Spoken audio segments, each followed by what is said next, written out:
ఇప్పుడు no cost cough syrup తో 60 రూపాయల విలువ గల ఇన్హేలర్ పూర్తిగా ఉచితం. దెబ్బకి దగ్గు జలుబు మాయం.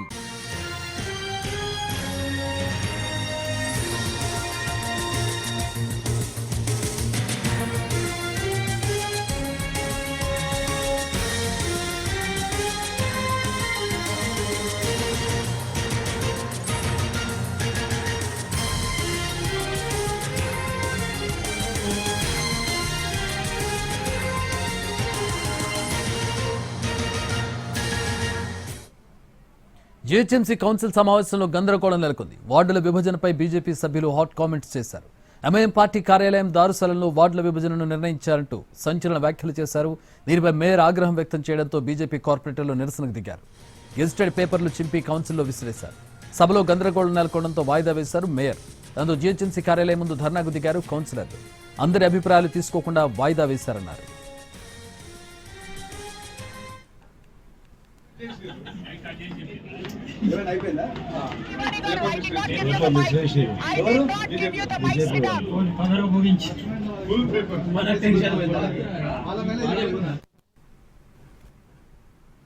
ఈ గందరగోళానికి సంబంధించి మరిన్ని వివరాలు తెలుసుకుందాం. మా ప్రతినిధి ప్రేమ్ జీహెచ్ఎంసీ కార్యాలయం నుంచి జాయిన్ అవుతున్నారు. ప్రేమ్, ఏంటి అసలు ఏం జరిగింది, పరిస్థితి ఎట్లా ఉంది, ఇప్పుడు ఏమంటున్నారు బీజేపీ నేతల ప్రధానమైనటువంటి ఆరోపణ ఏంటి, వాళ్ళ డిమాండ్ ఏంటి?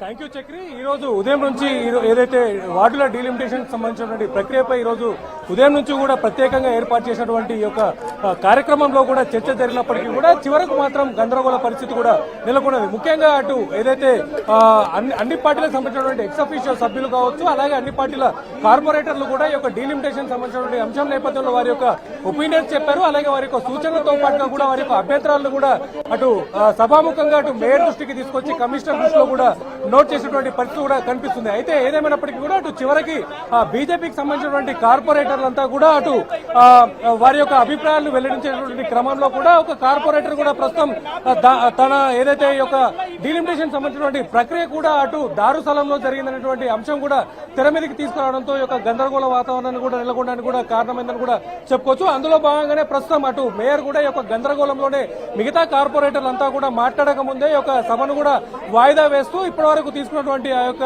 అభిప్రాయాలను కూడా ప్రభుత్వానికి పంపించాలని చెప్పి అటు కమిషనర్ కూడా ఆదేశించడం జరిగింది. అంటే ఉండపలంగా మిగతా కార్పొరేటర్లు అందరూ కూడా మాట్లాడకుండా ఈ యొక్క సభను కూడా వాయిదా వేయడంపై అటు బీజేపీ కార్పొరేటర్లు కూడా నిరసన వ్యక్తం చేసినటువంటి పరిస్థితి కనిపిస్తుంది. ప్రస్తుతం జీహెచ్ఎంసీ ప్రధాన కార్యాలయంలో గేట్ ముందట కూడా బైఠాయించి వారి యొక్క నిరసన కూడా చేసినటువంటి పరిస్థితి కూడా కనిపిస్తుంది. ప్రస్తుతం మనం బీజేపీ కార్పొరేటర్ కూడా మనతో ఉన్నారు, ఆయనతో కూడా మాట్లాడే ప్రయత్నం చేద్దాం. చెప్పండి, అసలు సభలో ఏం జరిగింది? అంటే ఉండపలంగా అప్పటి వరకు ప్రశాంతంగా జరిగినటువంటి సభ ఒక్కసారి ఇలా గందరగోళంగా ఎందుకు మారింది?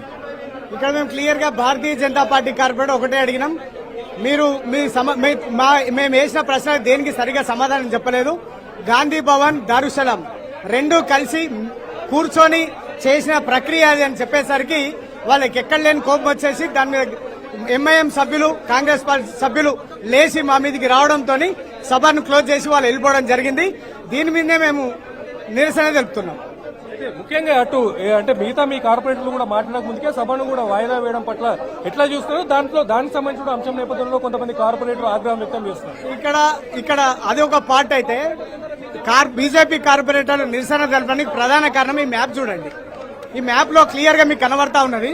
పాత బస్తీ డివిజన్లు ఎంత చిన్నగా ఉన్నాయి, శివారు మున్సిపాలిటీ డివిజన్లు ఎంత పెద్దగా ఉన్నాయి. దీన్ని దృష్టిలో పెట్టుకుని ఆలోచన చేయండి. ఈ విధంగా మీరు డీలిమిటేషన్ చేయడం ద్వారా ఎంఐఎం కాంగ్రెస్ కలిసి మళ్ళీ దొంగ దారిన మేయర్ కైవసం చేసుకుంటాం అనుకుంటున్నారు. మేము దీన్ని ప్రజల్లోకి వెళ్ళి మీ భర్తం బిడ్డ అని చెప్పినందుకు ఈరోజు సభ వాకౌట్ చేసుకుని వెళ్ళిపోవడం జరిగింది.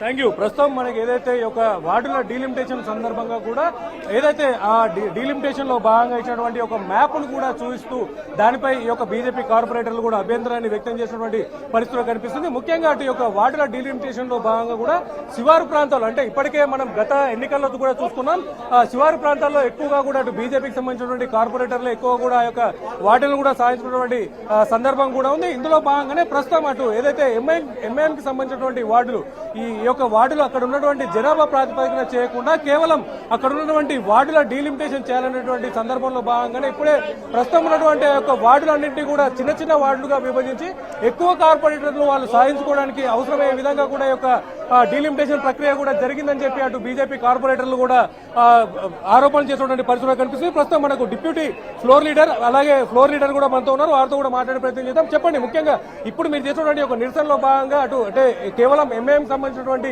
వార్డుల డీలిమిటేషన్ ఎక్కువగా చేయడం నిరసిస్తున్నారా, లేదంటే ఇంకా ఏమైనా కారణాలు ఉన్నాయా? పూర్తిగా చంద్రాయంగుట్ట అనే ఒక కాన్సెన్స్ ఉంది, అందులో 3 డివిజన్లు పెంచారు. అక్కడ రోహింగ్యా ముస్లింలు ఎక్కువ ఉంటారు, బంగ్లాదేశ్ ఉంటారు, వాళ్ళకి డివిజన్లు చేశారు. అది ఎట్లా చేశారంటే మీరు ఆ గురించి మాట్లాడుతూ నీ డివిజన్ గురించే మాట్లాడుకో, వేరే డివిజన్ గురించి మాట్లాడొద్దని మా మైకులు కట్ చేస్తా ఉన్నారు. ఈ విధంగా చేస్తా ఉన్నారు. మా రాజాసింగ్ గోషమాలు ఉండేటువంటి మా అన్న వాళ్ళది హిందూ బెల్ట్ ఉన్న అక్కడ ఒకటే డివిజన్ పెరుగుతుంది, కార్వాన్లో 3 పెరుగుతాయి, యాకత్పురాలో 3 పెరుగుతాయి, మన బలాల ఉండేటువంటి మలక్పేటలో 3 పెరుగుతాయి. వాళ్ళు ఉన్న ఏరియాలో 3 డివిజన్లు పెరుగుతాయి. ఆడ ఏమున్నాయని ఆకాశ మార్గాలు ఉన్నాయా, ఐరేంజ్ అపార్ట్మెంట్లు ఉన్నాయా, ఆడేమన్నా డబుల్ బెడ్రూమ్లు కట్టిరా? ఎక్కడ కూడా ప్రజలు వెలగలే, ఓటర్లు వెలగలే, అయినా కూడా వాళ్ళకి డివిజన్లు పెరిగినాయి. మాకు రోజు పెరుగుతా ఉన్నాయి. మా ఉప్పల్ పెరుగుతుంది, మా మల్కాజ్గిరి పెరుగుతుంది, మాకు ఇక్కడ ఎల్బినార్ పెరుగుతుంది. ఇక డివిజన్లు పెరుగుతుంటే మాకేమో 70,000 80,000 ఒక డివిజన్ అట, వాళ్ళకి 20,000 25,000 ఒక డివిజన్ అట. ఇది ఎట్లా అంటే నువ్వు మాట్లాడొద్దు, నీ డివిజనే మాట్లాడుకొని మైక్ కట్ చేస్తాం. మేము పొద్దు నుంచి లంచ్ వరకు కూడా వెయిట్ చూసినాము. మాకు అవకాశం వచ్చి ఆ ఓల్డ్ సిటీ గురించి మాట్లాడతామని చెప్పి మాట్లాడిస్తలేరు. వాళ్ళకి స్ట్రైట్ గా చెప్తారు, మాకు 25 డివిజన్లు కాంగ్రెస్ మాకు ఇచ్చింది, మా డివిజన్ల జోలికి రాకుండా ఇప్పుడు 50 డివిజన్లు వాళ్ళు గెలిచిండ్రు, ఇంక 25 వేస్తే 75 డివిజన్లలో వాళ్ళకి ఎదురు లేకుండా పోతుంది. వాళ్ళు అక్కడ ఉన్నటువంటి హిందువుల పరిస్థితి ఏంది? అక్కడ ఉన్న డివిజన్లు ఇంతకు ముందు కూడా బీఆర్ఎస్ మొత్తం కూడా ఎంఐఎం గులాంగిరి చేసింది, ఇప్పుడు కాంగ్రెస్ కూడా అదే పరిస్థితి చేస్తుంది. కాబట్టి ఎక్కడో ఉన్నట్టు నగరశివుల కీసరా, గట్కేసర్, తుర్క ఎంజాలు, అంబర్పేట లాంటి వాళ్ళని అన్యాయం చేయొద్దు, వాళ్ళకి డివిజన్లు పెంచండి. ఇక్కడ ఓల్డ్ సిటీలో ఎంఐఎం ప్రాంతంలో పెరిగిన డివిజన్ లాంటివి కూడా ఆ ఏరియాలో పెంచండి అని చెప్తున్నాం. అక్కడ 1,00,000కు ఒక డివిజన్, 70,000కు ఒక డివిజన్ ఉంటే 150 ఇట్లనే ఉండాలి. లేకపోతే నగర శివార్లలో 58 డివిజన్లు చేశారు కాబట్టి వాళ్ళకు